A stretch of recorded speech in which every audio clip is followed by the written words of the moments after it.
राधा स्वामी जी कहते हैं, अपने अंश मात्र से अनेकों त्रिदेवों को उत्पन्न करने वाला जगतकर्ता कौन है। आज की वीडियो में हम यह जानेंगे। अब वीडियो शुरू करते हैं।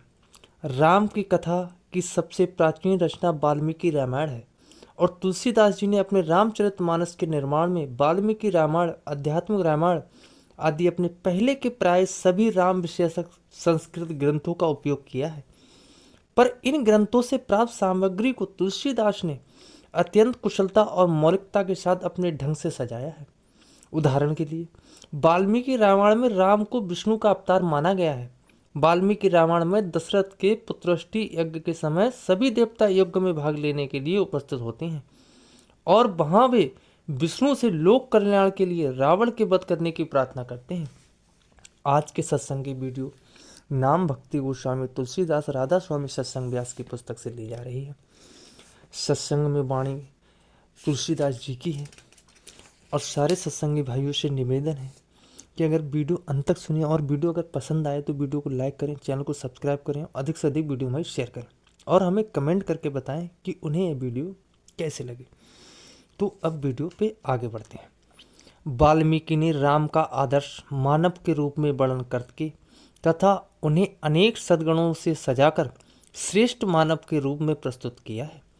राम की वीरता, तेजस्विता और पराक्रम पर उन्होंने विशेष जोर दिया है। राम है विष्णु पुरुष पुराण। राम तो पुरातन पुरुष विष्णु है। अध्यात्म रामायण में राम विष्णु के ही अवतार माने गए हैं। यद्यपि अध्यात्म रामायण में भक्ति को विशेष महत्व दिया गया है। इस प्राचीन परंपरा के अनुसार दशरथ पुत्र राम को साधारणतया विष्णु का ही अवतार माना जाता रहा है। पर संत मत का संदेश देने वाले तुलसीदास जी की यह विशेषता है कि उन्होंने वाल्मीकि रामायण, आध्यात्मिक रामायण आदि को अपने रामचरितमानस का आधार बनाते हुए भी राम को पूर्ण परमात्मा के रूप में उपस्थित किया है, जिसके अंश मात्र से अनेक ब्रह्मा, विष्णु और शिव की उत्पत्ति होती है। इस प्रकार भक्त तुलसीदास जी का राम मनुष्य के रूप में आदर्श मानव या मर्यादा पुरुषोत्तम होता हुआ भी अपने वास्तविक रूप में पूर्ण परमात्मा है, जिसकी भक्ति के बिना जीव का निस्तार संभव नहीं है। तुलसीदास जी का राम अनादि, अनंत, अखंड और प्रकृति के सभी गुणों से परे है, जिसका ध्यान परम तत्व को जानने वाले किया करते हैं। इस राम के अंश मात्र से अनेक ब्रह्मा, विष्णु और शिव उत्पन्न होते हैं, पर ऐसी महिमा वाला राम अपने भक्तों के प्रेम के बस में होता है और उन करोड़ों भक्तों के लिए शरीर धारण करके अपनी लीला दिखाता है। राम में अनंत कोटि सरस्वती की बुद्धिमत्ता, ब्रह्मा की सृष्टि की रचना निपुणता और करोड़ों विष्णु के विश्व पालन की क्षमता और अरबों शिव के विश्व संहार की शक्ति है। राम का जन्म होते ही तुलसीदास जी ने बालक राम का वर्णन करते हुए राम को परमात्मा के रूप में प्रस्तुत किया है। उन्होंने राम की माता कौशल्या के मुख से राम के स्वरूप का जो वर्णन किया है वह परम पिता परमात्मा का वर्णन प्रतीत होता है। कौशल्या को बालक राम के रोम रोम में अनेक ब्रह्मांडों के समूह दिखाई देते हैं, जिनमें अनगिनत सूर्य, चंद्र, ब्रह्मा, शिव, काल, अनेक पर्वत, नदियां, समुद्र, वन आदि दिखाई देते हैं। रामचरितमानस के कथा पक्ष का आधार दशरथ पुत्र राम है। इसलिए तुलसीदास जी ने उस राम को जिसे परमात्मा के रूप में प्रस्तुत किया है, वर्णन करने के लिए मानस के एक पात्र कौशल्या का आधार लिया है। कहते हैं, यह बताने के लिए कि राम से उनका तात्पर्य परमात्मा से है। तुलसीदास जी ने काकभूषण के प्रकरण को लेकर इस बात को स्पष्ट किया है कि काकभूषण बालक राम को देखने के लिए जाते हैं और उनका जो अनुभव होता है वह इस प्रकार है कि बालक राम घुटने और हाथों के सहारे चलते हुए काक को पकड़ने आते हैं। काकभूषण वहां से उड़कर भागते हैं, पर ज्यों-ज्यों वह दूर उड़ते जाते हैं, राम का हाथ केवल 2 उंगल उनके पीछे दिखाई पड़ता है। ब्रह्मालोक के पार आसमान के 7 पदों को भेद कर जहां तक वह जा सकते थे जाते हैं, पर राम का हाथ उसी तरह उनके पीछे लगा रहता है। अंत में व्याकुल और भयभीत होकर वह अपनी आंखें मूंद लेते हैं।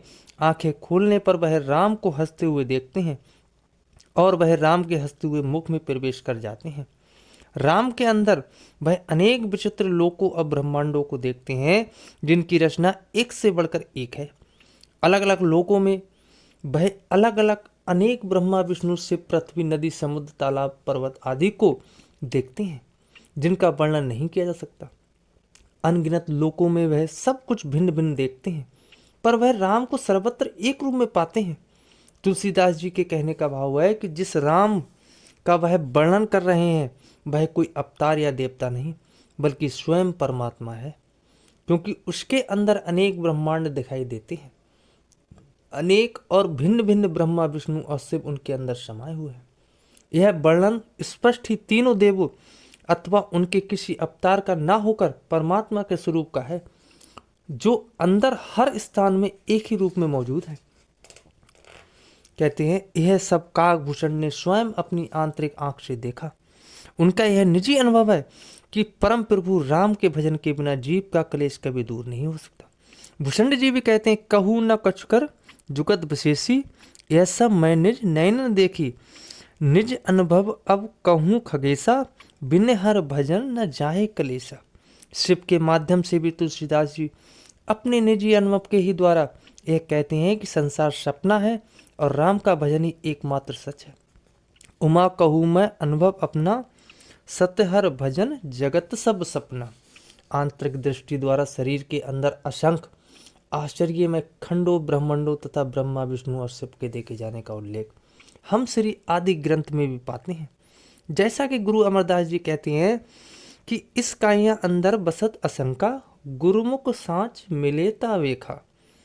काइया अंदर सब किच बसे खंड मंडल पताला, और काइया अंदर जग जीवन दाता बसे समने करे पितपाला। तुलसीदास जी के अनुसार ब्रह्मा विष्णु शिव काल माया आदि सभी परम प्रभु राम के भाणे राजा या हुक्म में रहकर उनकी आज्ञा का पालन करते हैं। उस प्रभु का बल पाकर ब्रह्मा विष्णु और शिव संसार की रचना पालन और संहार करते हैं। इस प्रकार राम के केवल भों के इशारे पर विश्व की सृष्टि और विनाश का कार्य होता है।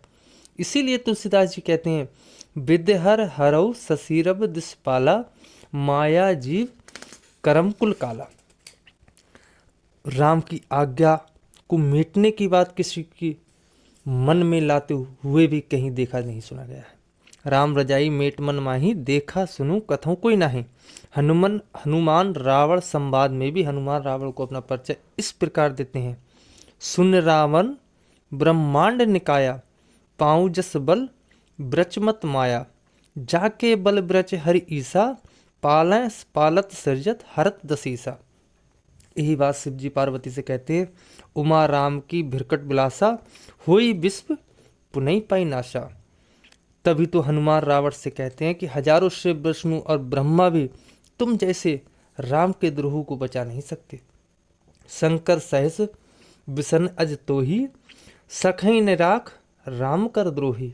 लक्ष्मण भी रावण ऐसा ही संदेश भेजते हैं कि राम से विरोध करके तू ब्रह्मा विष्णु और शिव की शरण में जाकर भी बच नहीं सकेगा। राम विरोध न उबरसई शरण, विष्णु अज ईश। आज के सत्संग की वीडियो यहाँ पर ही समाप्त हुई। सारे सत्संगी भाइयों से पुनः विनम्र निवेदन है कि अगर वीडियो अच्छी लगी हो तो चैनल को सब्सक्राइब करें, वीडियो को लाइक करें, अधिक से अधिक वीडियो हमारी शेयर करें और कमेंट करके बताएं कि उन्हें वीडियो कैसी लगी। राधा स्वामी जी।